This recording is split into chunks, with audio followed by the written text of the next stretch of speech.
Está con nosotros el licenciado Juan Fernando Subirana, a quien le damos los buenos días, le agradecemos el tiempo que nos da y le deseamos un lindo 2025. ¿Cómo está? Bienvenido en el programa. ¿Cómo está? Muy buenos días, estimada María René. Un gusto poder compartir con usted y con toda su audiencia. Bueno, estamos muy animados de tener un primer pantallazo de su apreciación sobre la economía boliviana al arranque de este año. ¿Cómo estamos a su juicio?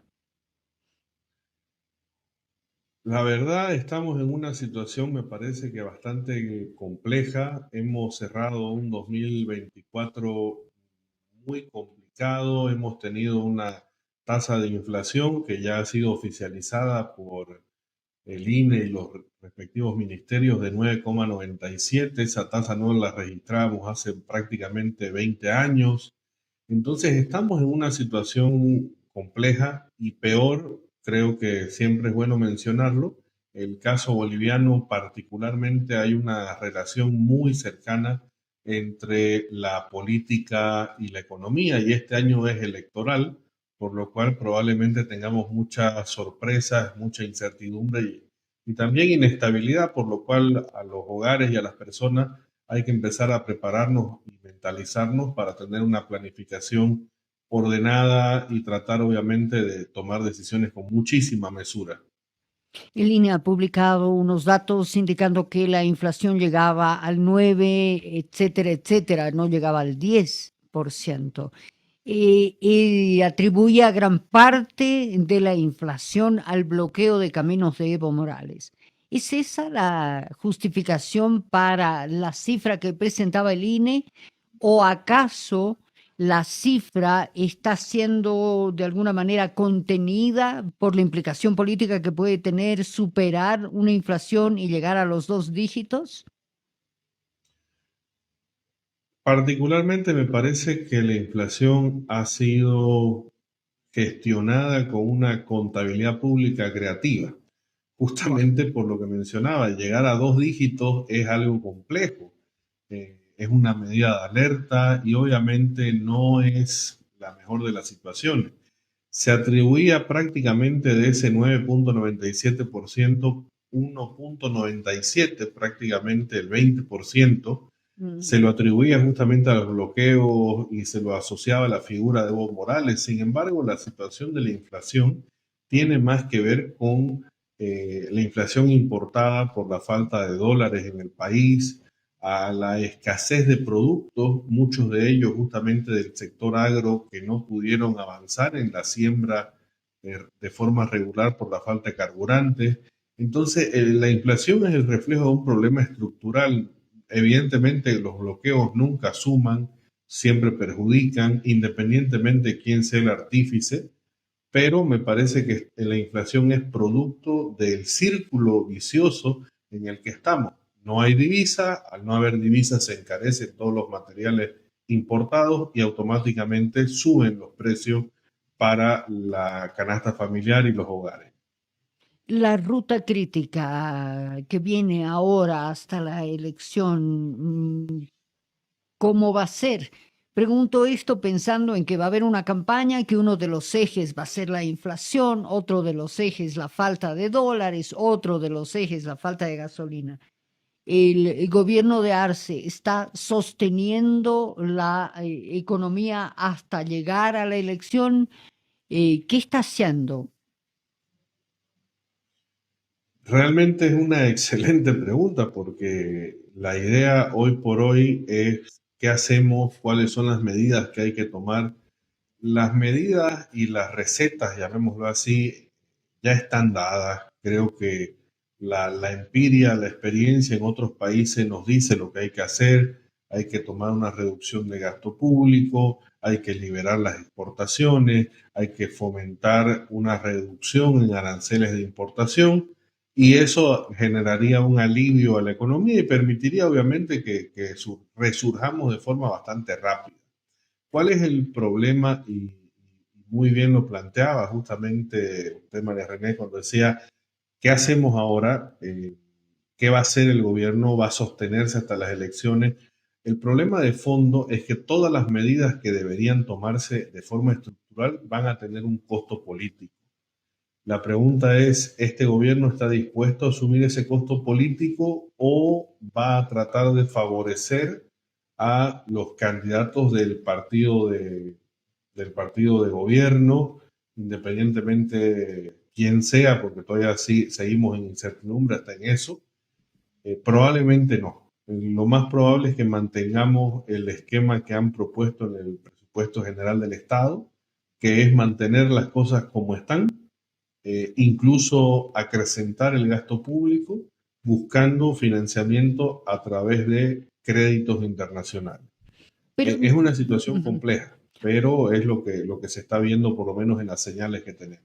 Ahora, ¿cómo los créditos internacionales que se supone tienen un destino específico y tienen desembolsos de acuerdo a avance de obra, por ponerlo de alguna manera, pueden ser utilizados de otra manera?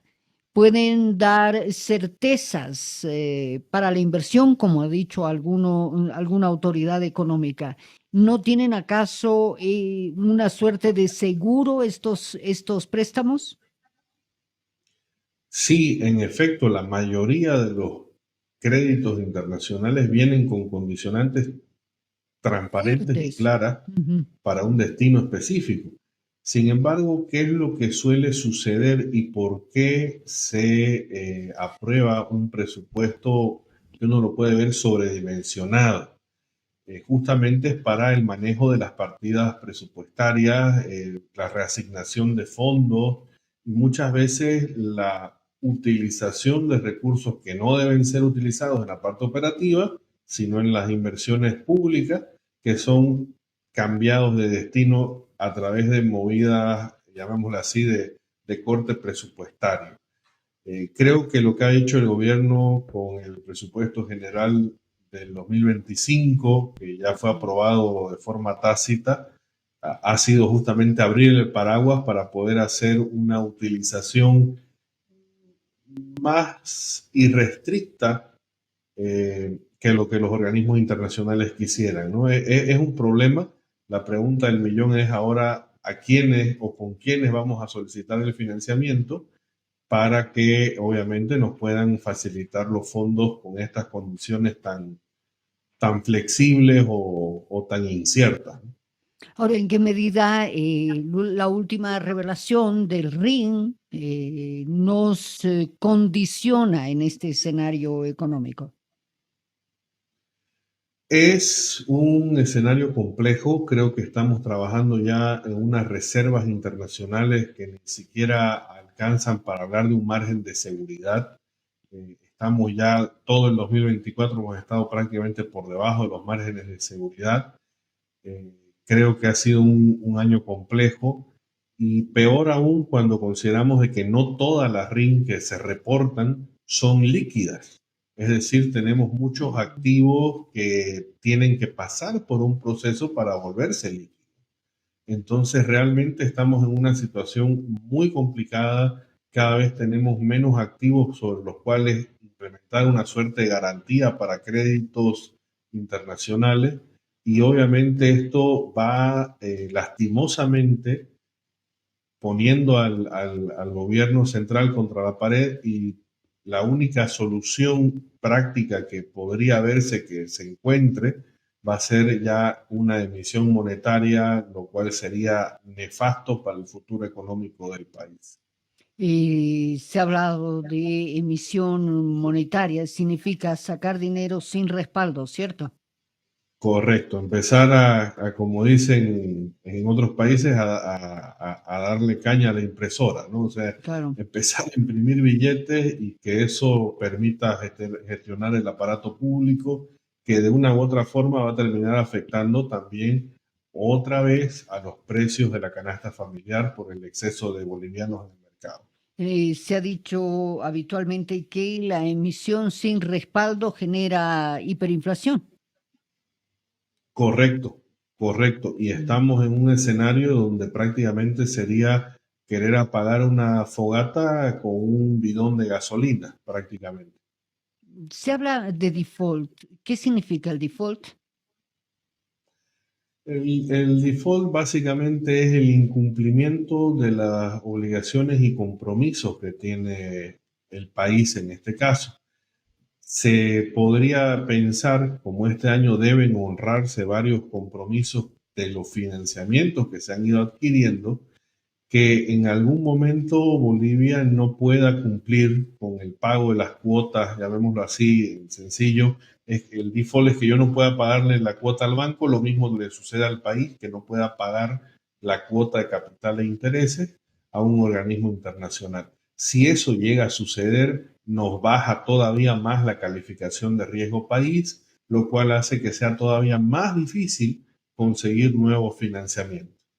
Bueno, el tema es delicado y cuando empiezan los economistas a hablar de estos términos tan complejos, uno dice qué significan y en qué medida nos afecta a los ciudadanos. ¿Qué pasa si el país ingresa en default? ¿Cómo nos afecta a nosotros?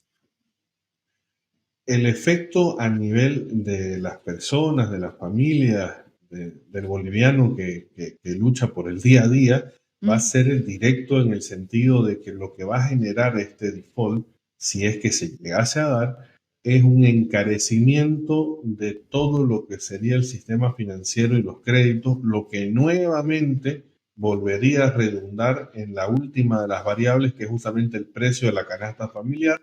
Tendríamos una inflación todavía más acelerada, lo que nos perjudicaría grandemente. Al final del día tendríamos más bolivianos en circulación, pero valdrían menos que los que hoy tenemos en el bolsillo. Bueno, ahí O sea, en está otras palabras, cada día vale menos el boliviano, bajo esa lógica. complicado, ¿ah? Juan Fernando Subirana, analista económico, aquí en el programa, hablándonos de este pantallazo con el que arrancamos en este 2025. Muy amable, muy gentil, buen día. Un gusto como siempre, que estén muy bien. Hasta luego. Muchas gracias.